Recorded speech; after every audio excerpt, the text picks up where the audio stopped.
Observamos el mundo para comprenderlo y para poder desenvolvernos en él. La inteligencia nos ha permitido dotarnos de herramientas para comprender lo infinitamente pequeño y lo infinitamente grande. Desde hace más de un siglo, psicólogos, biólogos, genetistas y neurocientíficos se han dedicado a disecar, analizar y medir la inteligencia. Hemos inventado los ordenadores y hemos pisado la luna. Pero contrariamente a lo que se podría pensar, nuestra inteligencia individual no aumenta. Hoy la ciencia explora las diferentes facetas de nuestra inteligencia. Pero, ¿realmente saben los científicos qué es la inteligencia?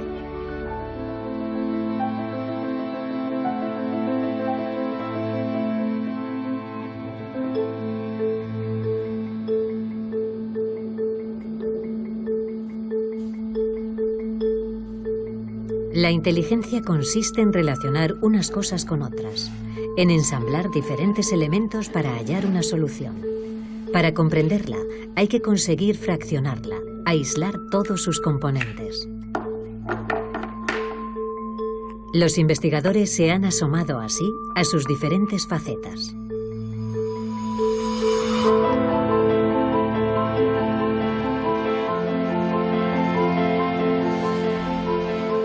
Para medir la inteligencia, una de las primeras ideas consistió en medir la velocidad a la que reacciona el cerebro. Es el método que ha utilizado el profesor Tenny Younghuis. Ha comparado nuestro tiempo de reacción con el de nuestros antepasados. Y los resultados de su estudio no nos son favorables.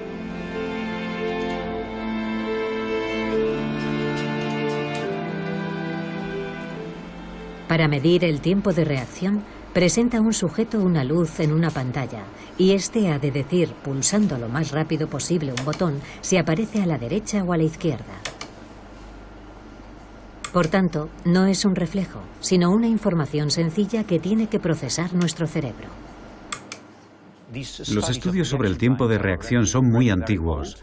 En la década de 1860 y de 1880 ya se realizaron algunos. En Gran Bretaña, el primo de Charles Darwin, Francis Galton, hizo un estudio muy ambicioso, en el que contó con varios miles de personas, un muestreo muy representativo de la población británica de aquel entonces. Pues bien, los tiempos de reacción de la gente eran muy rápidos. A continuación, nos interesamos por todos los estudios realizados en los 120 o 130 años siguientes y encontramos entre 10 y 15 de esos estudios. Y lo que hemos visto es que de 150 años a esta parte nos hemos ido volviendo cada vez más y más lentos.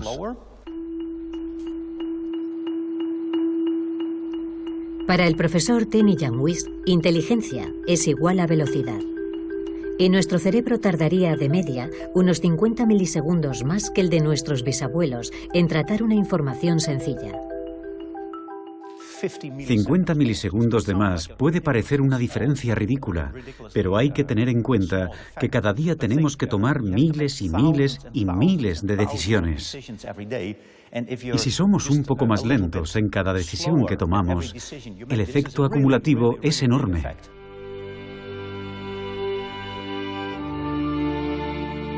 El profesor Tenny Younghuis está convencido de que somos menos inteligentes que en el siglo XIX.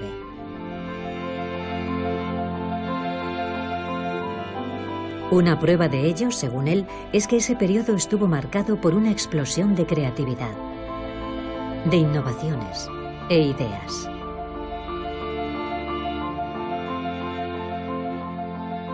En el siglo XIX hubo muchísimas innovaciones fantásticas. Hay estudios que demuestran que el número de innovaciones per cápita, o sea, por persona, era entonces 4 veces mayor que el de ahora.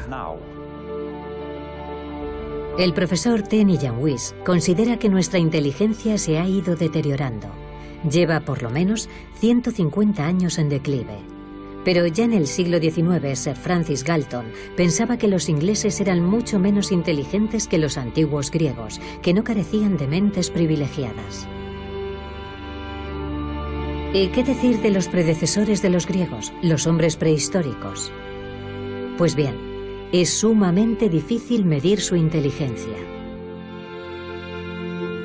Sin embargo, en el Instituto Max Planck de Leipzig están intentando responder a esta pregunta, reconstruyendo el cerebro de nuestros ancestros de la prehistoria.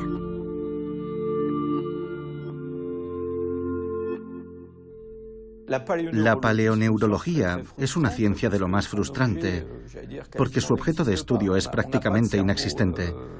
No existen cerebros fósiles. Lo que tenemos, básicamente, son las cajas que contenían esos cerebros.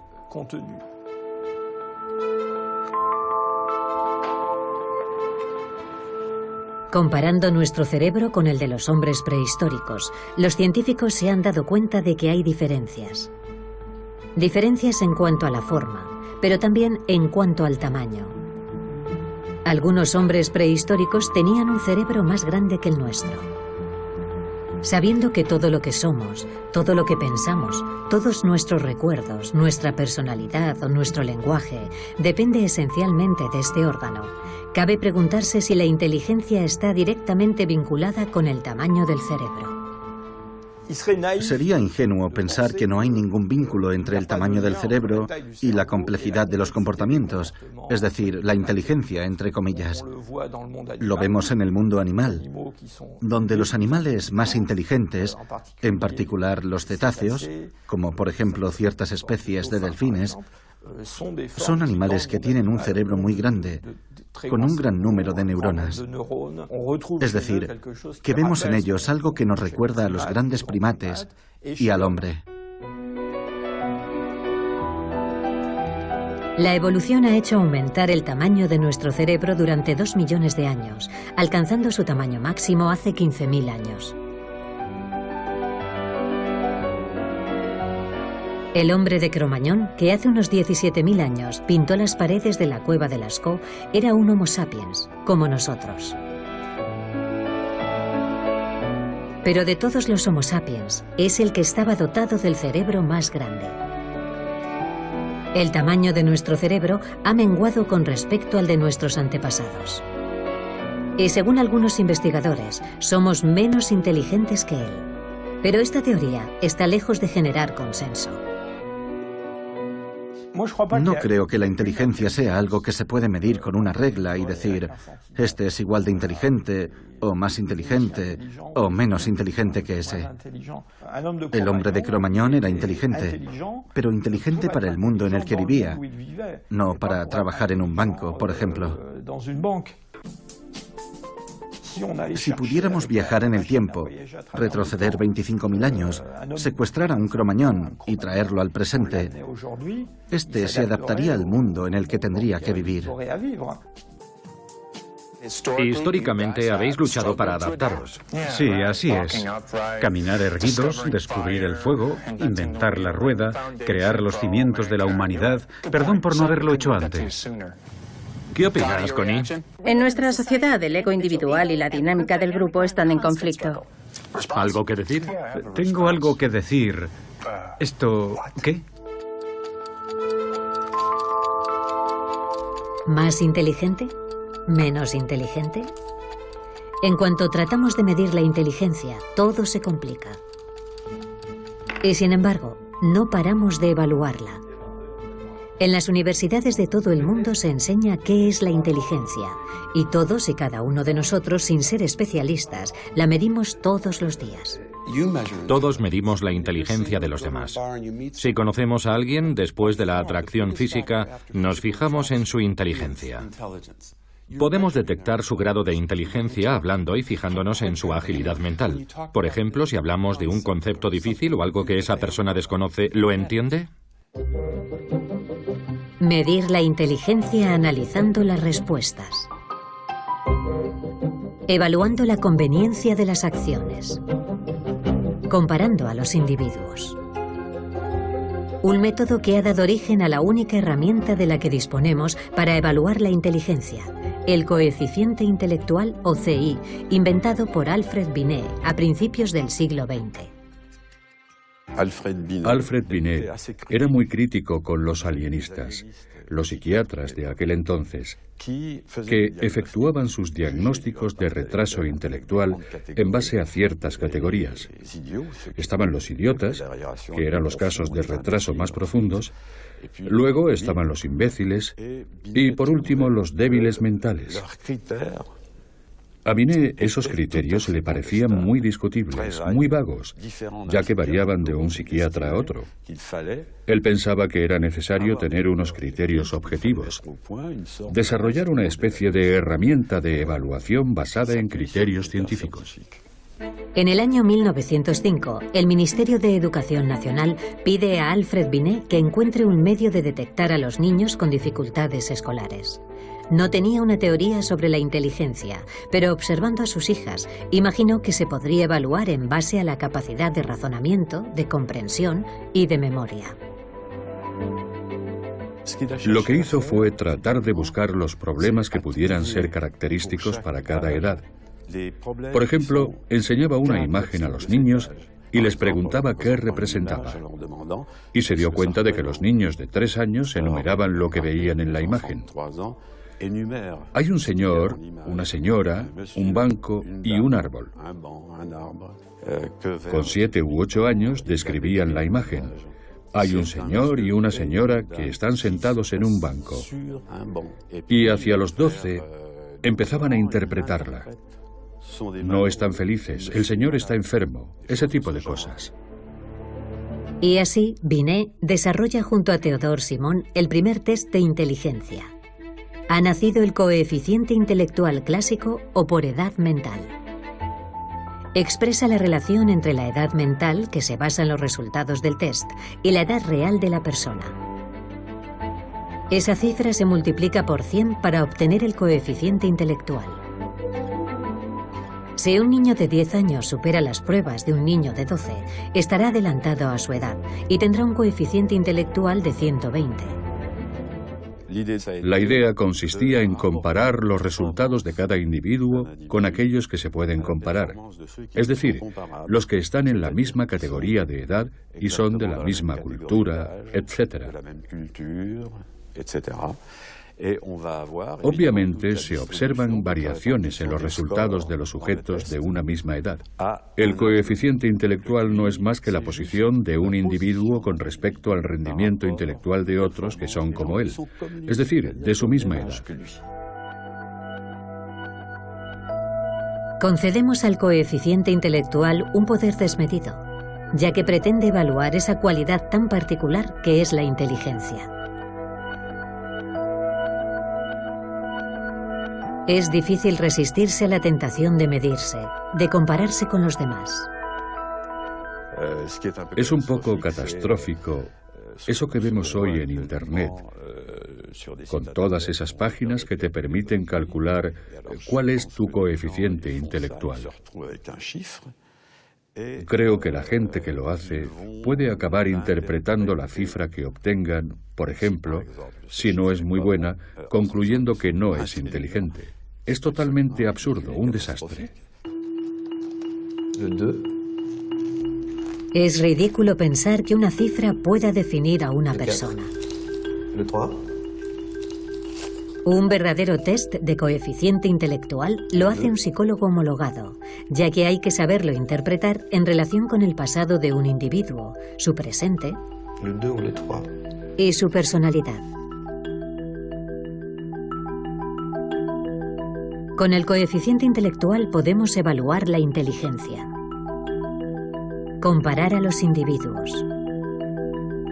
Pero, ¿nos permite saber si nuestra inteligencia ha evolucionado desde que lo inventó Binet hace más de un siglo? ¿Hoy se nos da mejor hacer un test de inteligencia? En Nueva Zelanda, por primera vez, alguien ha dado una respuesta a esa pregunta. James Flynn hizo aquí un sorprendente hallazgo que los científicos del mundo entero han bautizado como efecto Flynn.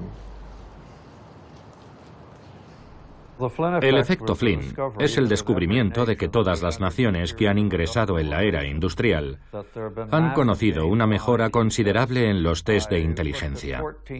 Estudié los resultados de todo tipo de test de inteligencia en 40 países: Francia, Holanda, Noruega, todos ellos con servicio militar obligatorio. Todos los años los sometíamos al mismo test y la mejora era evidente. Digamos que hace 1 o 2 generaciones la gente solo acertaba 30 de 60 respuestas de media, mientras que hoy en día aciertan 45. Tras cotejar decenas de estudios, James Flynn llegó a la conclusión de que desde hace 60 años se nos dan mejor los test de inteligencia. ¿Quiere decir que nos hemos vuelto más inteligentes que nuestros abuelos? Un incremento en el coeficiente intelectual no tiene por qué implicar un incremento en la inteligencia. Basta con este ejemplo. Si alguien hace un test de inteligencia hoy y lo vuelve a hacer mañana, habrá un efecto de aprendizaje. Al sujeto se le dará un poco mejor, pero no quiere decir que se haya vuelto más inteligente, sino que está más familiarizado con la forma de hacer el test. Ese aumento en el coeficiente intelectual se debe en buena parte al entorno. Una alimentación mejor, una educación mejor. Nuestro coeficiente intelectual aumentaría en 2 o 3 puntos por cada año escolar suplementario. Y en los países industrializados, la duración media de la escolarización ha pasado de 6 años a principios del siglo XX a 11 años en la actualidad. Todo eso ha hecho aumentar los niveles de coeficiente intelectual. Si hacemos una prueba de coeficiente intelectual hoy, estamos mejor preparados, ya que la escolarización y todo un conjunto de factores nos han dotado de la capacidad de usar la lógica de forma abstracta. Por ejemplo, podemos ver una serie numérica y anticipar cuál es el siguiente número de la serie.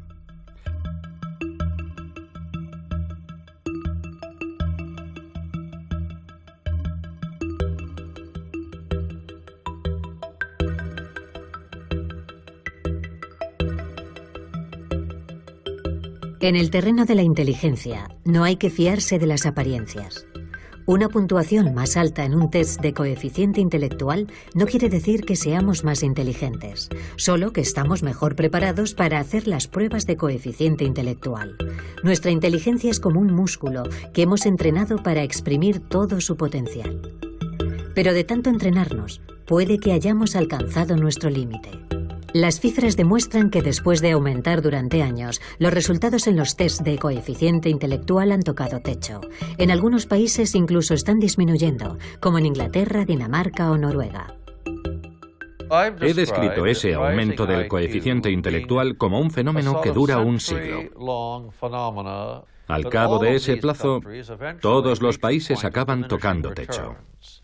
Gracias a la escolarización, la gente aprende a manejar conceptos abstractos, y sospecho que hemos llegado todo lo lejos que se podía llegar, a menos que surja de repente una revolución en la enseñanza. Así que los beneficios de la educación han tocado techo, porque casi todo el mundo está escolarizado.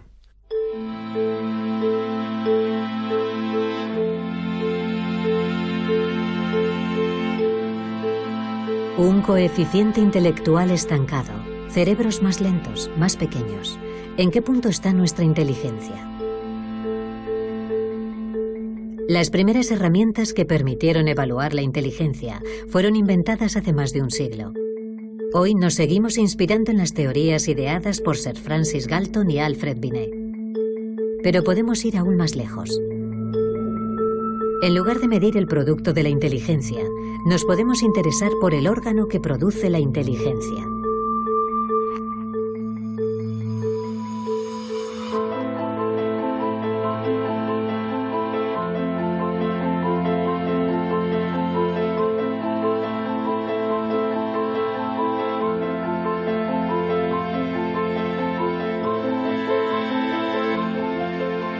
Richard Haya es psicólogo y neurocientífico en la Universidad de California en Irvine.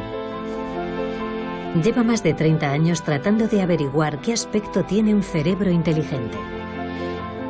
Gracias a los progresos de la imaginería cerebral, está buscando con su colega, el profesor Rex Jun, en qué parte del cerebro anida la inteligencia. Estamos observando el cerebro de Richard Haya, un cerebro muy bonito.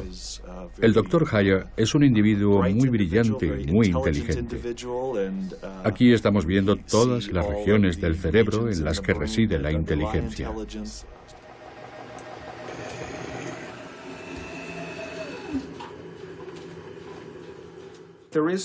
No hay un lugar concreto en el cerebro que pueda considerarse el centro de la inteligencia. Antes se creía que había un centro de la inteligencia situado en la parte frontal del cerebro.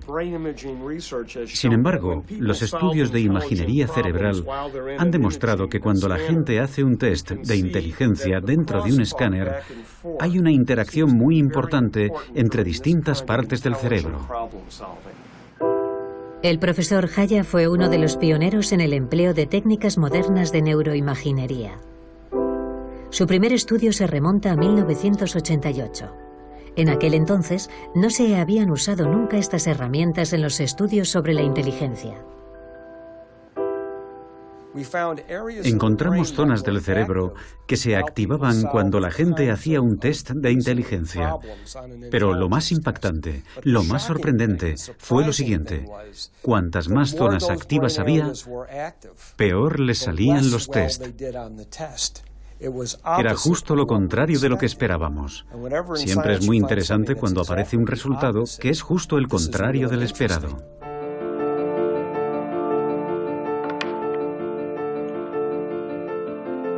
Un cerebro inteligente no es un cerebro que funciona más, al contrario, es un cerebro que funciona menos. Es lo que se conoce como la neuroeficacia. Ser inteligente es ser capaz de resolver un problema con el mínimo esfuerzo.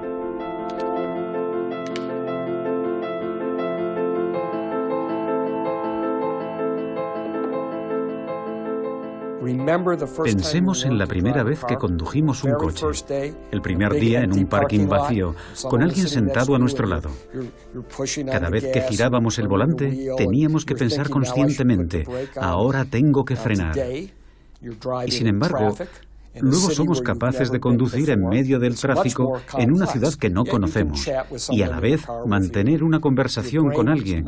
O sea que nuestro cerebro es más eficaz cuando conducimos. Así que un nivel alto de inteligencia no está necesariamente vinculado con un cerebro que trabaja más, sino con una transmisión más eficaz de la información entre las zonas importantes del cerebro. Tratándose de un proceso tan complejo como la inteligencia, hay que imaginarse el cerebro como una orquesta con varias secciones. Pero el verdadero misterio es la forma en que interactúan esas secciones. Y es que, hasta donde sabemos, no hay director de orquesta. Si el cerebro es como una orquesta, la inteligencia sería la música.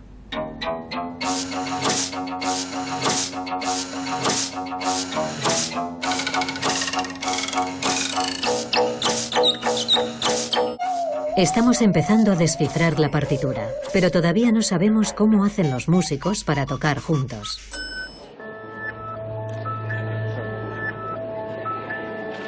En la Universidad de la Sorbona, el profesor Olivier Houdet está buscando a ese director de orquesta. Para encontrarlo, mide la actividad eléctrica del cerebro mientras unos niños resuelven una serie de problemas. Lo que le interesa es lo que él llama los fallos de la inteligencia. Si enseñamos a un niño este dispositivo con 1, 2, 3, 4 y 5 babars separados o 5 babars pegados y le preguntamos si hay el mismo número de babars arriba y abajo, hasta los 6, 7 años, todos los niños del mundo nos van a contestar que no hay el mismo número porque esta fila es más larga que esta. El cerebro del niño cae en la trampa de la inteligencia visoespacial, según la cual la longitud es sinónimo de cantidad. En el cerebro esto indica que tenemos rutas neuronales diferentes para resolver una misma tarea.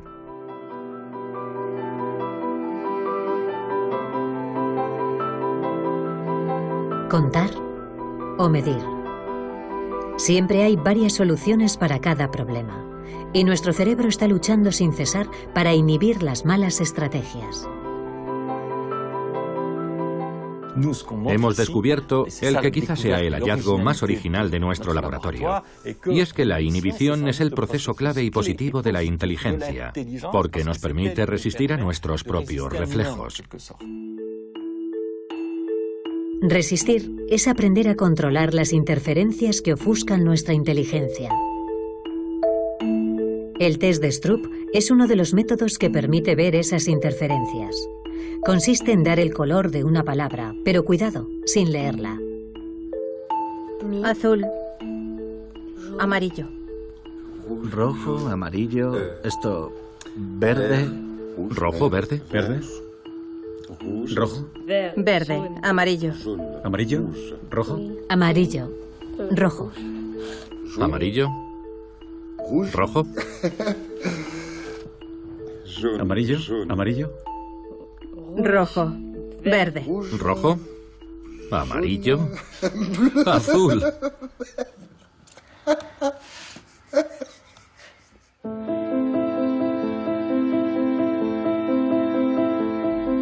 Para resolver un problema empleamos diferentes regiones del cerebro que están interrelacionadas, pero que a veces entran en competición.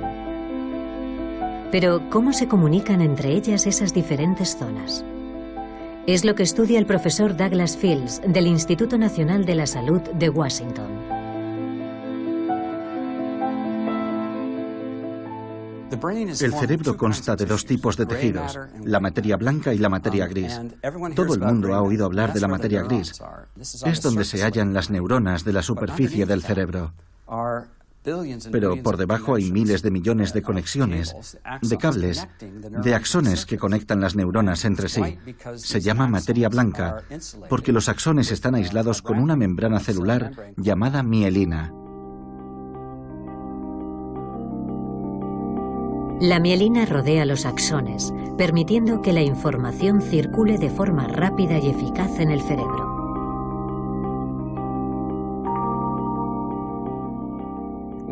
Cuando nace un bebé, su cerebro aún no está desarrollado.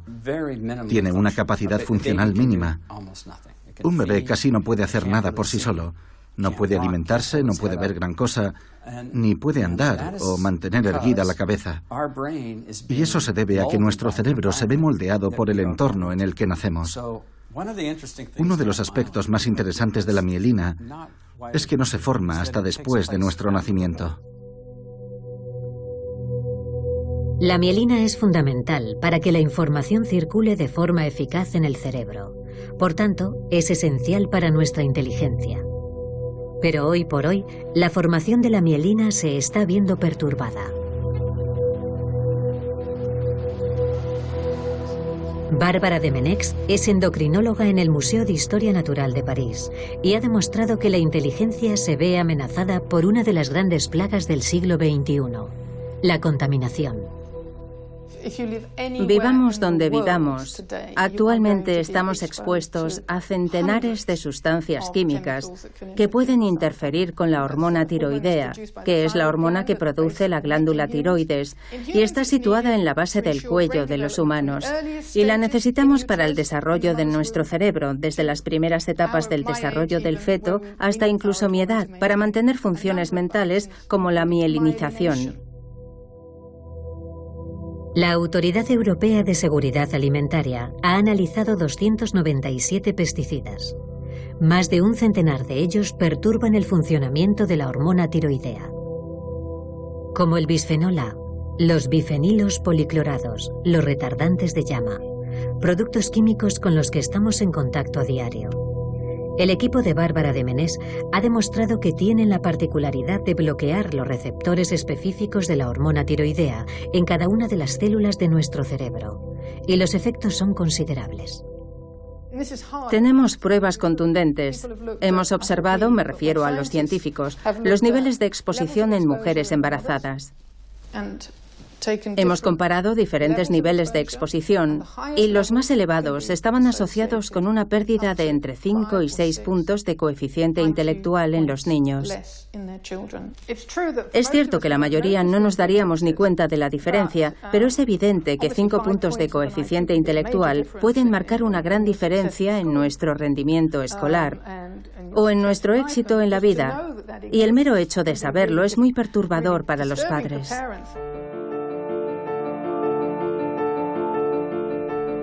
Nuestra inteligencia nos ha permitido crear un mundo complejo, pero esto se ha saldado con la degradación de nuestro medio ambiente. Y nos podría pasar factura si efectivamente dicha degradación perturba la formación de nuestro cerebro, afectando a la mielina, por ejemplo. Pero de confirmarse este fenómeno, ¿cómo podemos gestionarlo? Durante más de un siglo, hemos pensado que todos los procesos mentales se debían solo a la actividad eléctrica de las neuronas. Pero hoy los neurobiólogos han empezado a explorar un nuevo continente.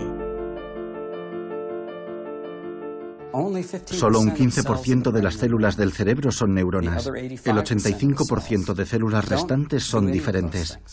Ni se comunican mediante la electricidad, ni tienen sinapsis, y se conocen como células gliales. Gracias a los nuevos métodos de investigación, hemos visto que las células gliales se comunican entre sí y con las neuronas sin usar la electricidad. Es un hallazgo muy importante, ya que modifica radicalmente la idea que teníamos del funcionamiento del cerebro a nivel celular. Las células gliales son mucho más numerosas que las neuronas y constituyen el entorno de estas. Algunas fabrican mielina. Otras nutren las neuronas y las protegen. Se conocen como astrocitos. Un inesperado hallazgo demuestra que los astrocitos desempeñan un papel en la inteligencia. Todo comenzó con un genio. En abril de 1955, en el hospital de Princeton de Nueva Jersey, el patólogo Thomas Harvey lleva a cabo la autopsia de Albert Einstein. Ese 18 de abril, a las 8 de la mañana, decide robar el cerebro del que vemos como la viva imagen de la genialidad. Espera desentrañar los secretos de la inteligencia examinando tan preciado órgano. Tras conservarlo oculto en su casa durante 27 años, autorizó a otros científicos a examinarlo. Y descubrieron algo en el cerebro de Einstein que quizá explicase su inteligencia. Examinaron el cerebro de Albert Einstein para ver por qué era más inteligente y no encontraron ninguna diferencia en el número de neuronas ni en su tamaño, nada. Pero su cerebro tenía más astrocitos y eso dio mucho que pensar. ¿Tendrían alguna relación los astrocitos con la inteligencia? Los astrocitos son unas células gliales identificadas hace más de un siglo. Pero de unos años a esta parte, los científicos se han dado cuenta de que su papel es más complejo de lo que pensaban. Los astrocitos desempeñan numerosas funciones. Controlan la sinapsis y el flujo sanguíneo en el cerebro, proporcionan otros nutrientes a las neuronas, reaccionan ante los daños. Todas esas funciones de mantenimiento del cerebro las desempeñan los astrocitos. Pero mucha gente pensó que no era muy interesante, hasta que nos dimos cuenta de que todas esas funciones de mantenimiento controlan las neuronas. Un astrocito humano controla cientos de neuronas, muchas más que, por ejemplo, un astrocito de ratón. Basándose en esta observación, un equipo de la Universidad de Rochester ha desarrollado un experimento fascinante. Para comprender mejor la inteligencia humana, han decidido hacer que cruce la barrera entre especies. Han injertado astrocitos humanos en cerebros de ratón.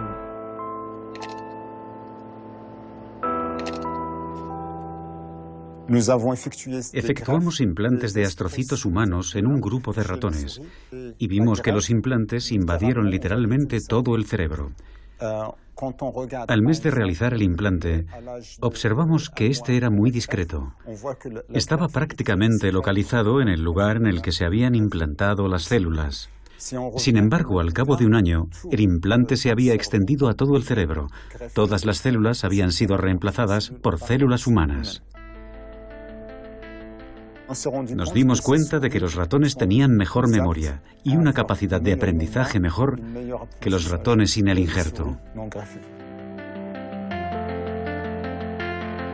Para poner a prueba las aptitudes de estos ratones a los que han modificado el cerebro, los investigadores los introducen en una serie de laberintos. ¿El resultado? Los ratones con el implante encuentran la salida 2 veces más rápido que los ratones sin él. El experimento no da lugar a dudas. Los astrocitos contribuyen a favorecer la memoria y el aprendizaje. Desempeñan un papel clave en nuestra inteligencia.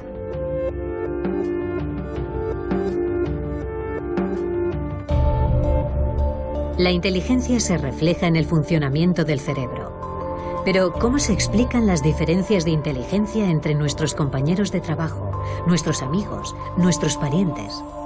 ¿Acaso tienen más materia blanca? ¿Menos astrocitos? ¿Neuronas más rápidas? El origen de nuestras capacidades se encuentra en parte en nuestros genes. Robert Plomin es genetista conductual. En el marco de sus investigaciones ha visto crecer a miles de niños. Gracias a ellos, espera dar con los genes que influyen en la inteligencia.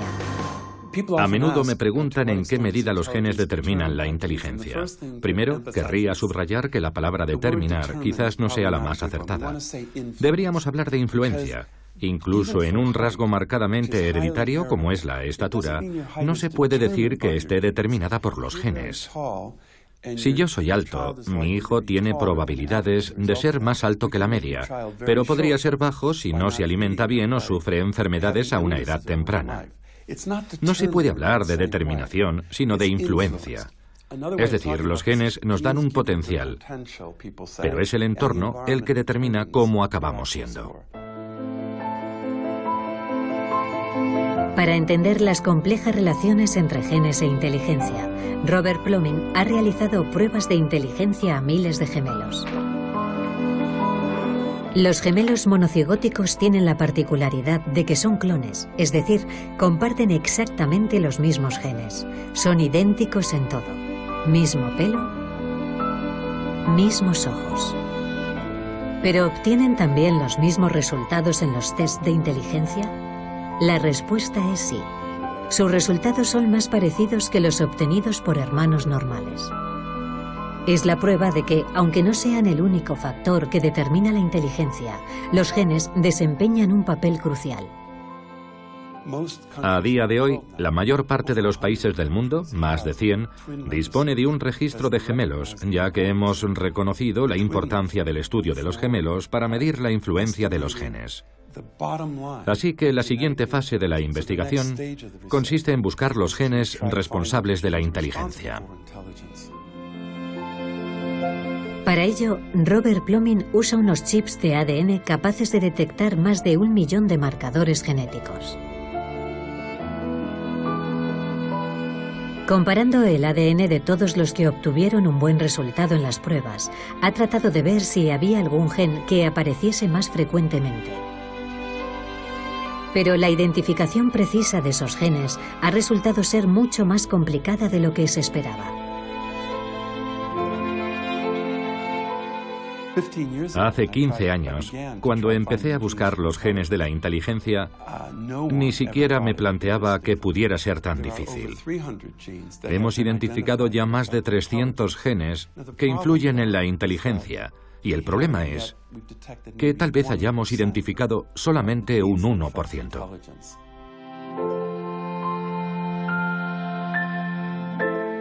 En la inteligencia influye la interacción de varios miles de genes que forman una red de una complejidad inaudita y que producen efectos diferentes en función de la región del cerebro donde se encuentran. Antes se creía que en el cerebro había módulos, Habría una parte encargada del lenguaje, otra encargada de otra función. Y el cuerpo calloso haría que se comunicaran los dos hemisferios. Pero ahora para la mayoría de la gente eso es una ficción. El cerebro opera como una especie de dispositivo de resolución de problemas. Si lo vemos desde un punto de vista genético, queda más claro, porque la mayoría de los genes que afectan al cerebro afectan a muchas regiones del cerebro. Poco a poco avanzamos en la comprensión de nuestra inteligencia.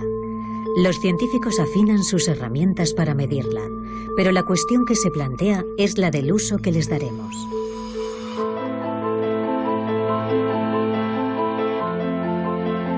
La inteligencia es lo que mejor predice nuestro nivel de estudios y nuestro empleo. Por tanto, hablar de la inteligencia de las personas no es baladí. Es una forma de asignarles un valor, de clasificarlas, de jerarquizarlas, con todo lo que eso entraña. Un error de razonamiento sería considerar que la inteligencia es esencialmente hereditaria, ya que es una idea que puede conducir a análisis ridículos. Totalmente ridículos, en mi opinión. Por poner un ejemplo, creo que fue en el año 1924 cuando se promulgó una ley en Estados Unidos que restringía la inmigración, que imponía cuotas a la inmigración, porque en los test los inmigrantes obtenían de media unos resultados peores. Por lo tanto, se supone que eran genéticamente menos inteligentes y tenía que haber menos en Estados Unidos para que no hicieran bajar la media nacional. Los recibían en Ellis Island, esa pequeña isla que está enfrente de Nueva York, y muchos fueron rechazados, en particular en los años 30, en pleno auge del nazismo. Estoy pensando en los judíos de Europa del Este, por ejemplo, que fueron rechazados por unos motivos absolutamente ridículos. Durante mucho tiempo se pensó que no podíamos huir de nuestros orígenes. Se suponía que nuestros genes controlaban nuestra vida. Desde entonces, por fortuna, la ciencia nos ha alejado de esa visión determinista. Pero la inteligencia es un tema aparte, un tema tan sensible que los pasos en falso y los excesos han marcado su historia. William Shockley, un físico visionario, premio Nobel por su descubrimiento del transistor, se mostró mucho menos brillante cuando se interesó por el estudio de la inteligencia. Dr. Shockley, le agradecería que me contestara con un sí o un no a esta pregunta. ¿Cree que los negros son genéticamente inferiores en inteligencia? Esta es mi respuesta. Mis investigaciones me han llevado a una conclusión trágica, pero ineludible. Buena parte del déficit intelectual y social de los negros americanos es hereditaria, racial, de origen genético, y no se puede remediar de forma significativa mejorando su entorno. ¿Cuál cree entonces que es la solución al problema? Propondría que se ofreciera una recompensa a todo aquel que se dejara esterilizar. Esta oferta se basaría en una estimación científica de las taras genéticas de cada uno. 1974. Eso fue prácticamente ayer. Una época no muy lejana, en la que algunos usaban el coeficiente intelectual para justificar sus teorías racistas, para excluir al diferente. Joseph Sobanek padece síndrome de Asperger, una forma de autismo que puede convivir con un coeficiente intelectual elevado. Titulado en Ciencias Políticas, doctor en Filosofía, escritor. A los 6 años no sabía hablar. Hoy habla 7 idiomas, entre ellos el hebreo, el árabe, el persa y el azerbaiyano. Formo parte de esos niños que estaban abocados al fracaso. Durante mucho tiempo se dijo que las personas autistas eran deficientes intelectuales. Las palabras deficiente y autista se tenían casi por sinónimos, cuando hoy sabemos que no es así. Toda sociedad humana necesita una serie de jerarquías que desmarquen un poco a unos individuos de otros, y tendemos a reducirlo todo a un criterio único. En Estados Unidos, la base de las jerarquías y las cualidades humanas es el coeficiente intelectual. En Francia son las oposiciones administrativas. En la China imperial eran las famosas oposiciones para acceder al mandarinato. Pero todo eso se basa en una idea central que es falsa, que dice que existe una escala única para medir a la humanidad. Y quien promulga esta clase de teorías tiende a colocarse a sí mismo en la cúspide. Siempre ha sido así. La inteligencia como escala absoluta de la humanidad. Pero, ¿se puede resumir lo humano en una única dimensión? ¿Se puede reducir al ser humano a su inteligencia, cuando la propia inteligencia consta de múltiples facetas?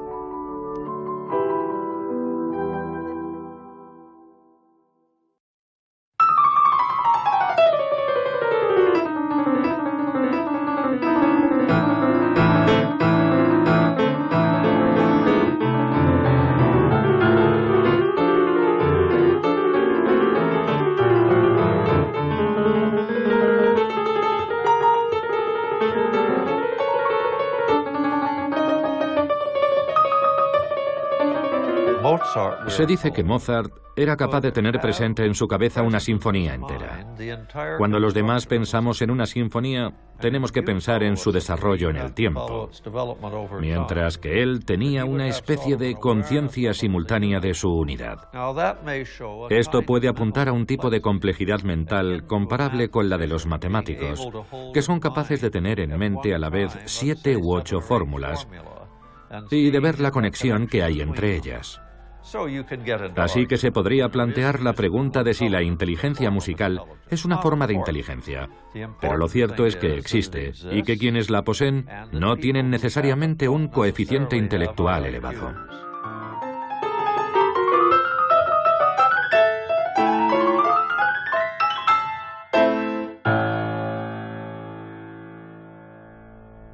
Siempre ha habido reticencia a considerar que había diferentes formas de inteligencia y una cierta propensión a querer determinar un coeficiente intelectual general, es decir, a afirmar que existe una especie de inteligencia unidimensional y que cada uno ocupa un lugar más o menos alto en esta escala.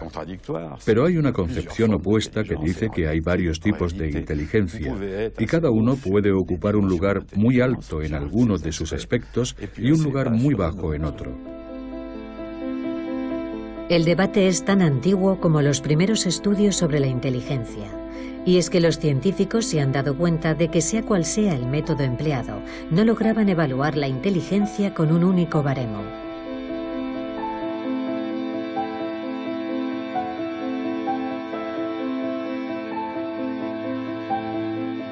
En la Universidad de Nuevo México, el profesor Rex Jun está convencido de que para resolver cualquier problema usamos diferentes tipos de razonamiento. Y lo que llamamos inteligencia solo es uno de ellos. Creo que la creatividad es otra capacidad de razonamiento del cerebro. Me interesa en particular cómo se diferencia de la inteligencia y en qué se le parece, si es lo mismo o si es algo diferente. Y he llegado a la conclusión de que la creatividad es un proceso de razonamiento fundamentalmente diferente.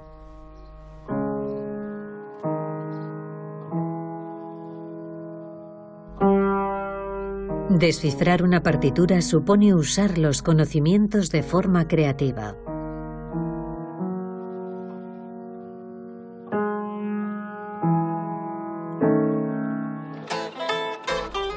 Improvisar es ser inteligente a la vez que se inventa y se es creativo.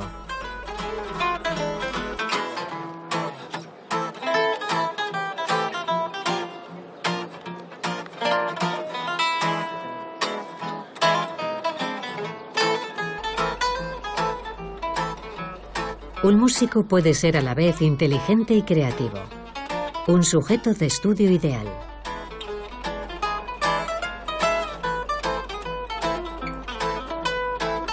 El profesor Jun ha examinado numerosos cerebros para saber cómo pueden convivir la inteligencia y la creatividad. Yo parto de la hipótesis de que la creatividad y la inteligencia están asociadas y de que existen dos redes distintas en el cerebro que cooperan para permitirnos razonar. Una asociada con el razonamiento inteligente y la otra con el razonamiento creativo. Creo que las dos son sumamente importantes. Cada vez estamos más cerca de entender cómo funcionan. Nuestra teoría es que la red de la inteligencia se sitúa más bien en la superficie del cerebro. Con la creatividad la cosa cambia. Depende principalmente de la red neuronal por defecto, y la red neuronal por defecto es una red que se encuentra más bien en el centro, en el interior del cerebro.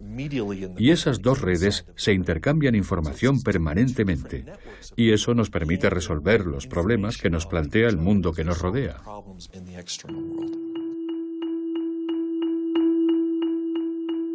Todos hemos experimentado alguna vez esa sensación de una idea que surge de la nada y se impone como algo evidente. Lo que nos revela la neurociencia es que ese tipo de razonamiento, inventivo y creativo, es una modalidad de razonamiento específica. ¿Se puede ser inteligente sin ser creativo? ¿O ser creativo sin ser inteligente? ¿Tiene sentido la pregunta? Para desenvolvernos inteligentemente en el mundo, ¿no tenemos que contar con todos los recursos de nuestra mente? No se puede ser creativo en física, por ejemplo, teniendo solo una formación en física. Para ser creativo en física hay que tener otra educación, verse metido en un universo ajeno y reutilizar los trucos y los mecanismos mentales que hemos aprendido en otros ámbitos. El drama de la investigación estéril surge cuando solo investigamos en nuestro propio campo, sin entrada ni salida de datos de otros ámbitos. Toda la gente que ha sido creativa ha sabido importar ideas de un universo a otro.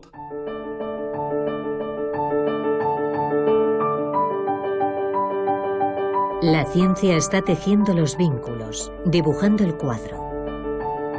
Los científicos ensamblan poco a poco los diferentes componentes de nuestra inteligencia. Pero el mundo evoluciona, y la inteligencia también. Nuestro cerebro está en evolución permanente, y esto permite que nuestra inteligencia se adapte a los problemas que debemos resolver, tan múltiples y variados como podemos serlo nosotros mismos. Cuando era niño, sabía que no funcionaba como los demás. Era consciente de eso.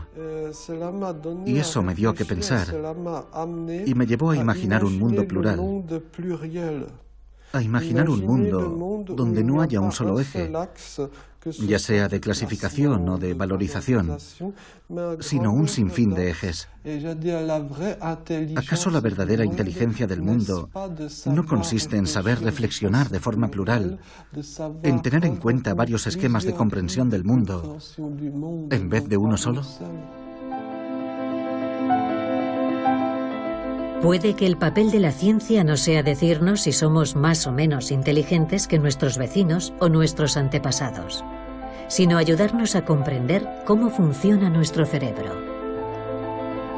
Y entonces, no solo sabremos reparar nuestra inteligencia, también sabremos mejorarla para tejer vínculos entre nosotros y la diversidad de lo que nos rodea.